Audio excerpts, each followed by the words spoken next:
Ini ialah ruang kabin MG S5.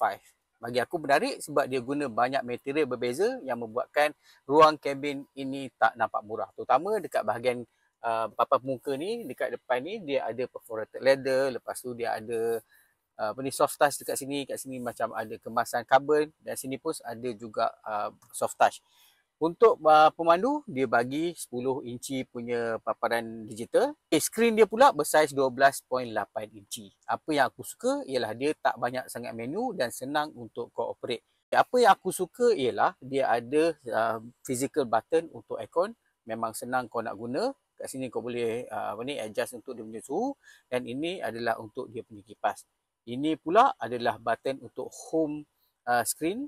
Aku nak komplain sikit lah pasal dia punya corong aircon. Sebab kau kena ambil masa sikit untuk membiasakan diri. Sebab kalau tidak, dia bukan menyejukkan badan kau, tapi dia lebih menyejukkan bahagian perut kau saja. Konsol tengah pula, dia ada 2 tempat meletak minuman, 1 slot untuk kau letak handphone dan 1 slot untuk wireless charger.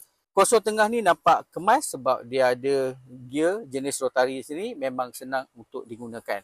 Dekat bahagian tengah ni pun ada satu ruang untuk kau letak barang, memang dalam dan besar, dan ada 2 slot USB-C. Tempat duduk pula dibalut dengan gabungan kulit dengan fabrik, termasuk dengan perforated MG kat sini. Dan walaupun negara kita ni panas kan, datangkan juga dengan ciri heated pada tempat duduk dan pada steering.